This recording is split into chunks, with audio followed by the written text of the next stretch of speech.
че загубил от Голф R32 и състезателната Голфа ще направи само демонстрация за публиката.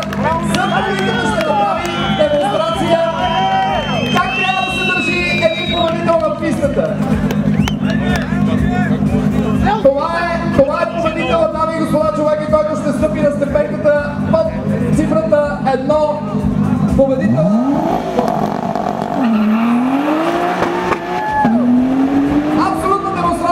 Абсолютна демонстрация за публиката. 10.572 времето на Голфа. Абсолютно лидер. 10.572. Варна! Сериозно сте, бе, Варна!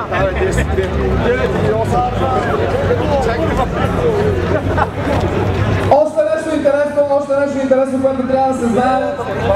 Награждаването в клас 3 ще бъде накрая ще бъде награждаването на клас 3. Искаме да помолим всички състезатели в клас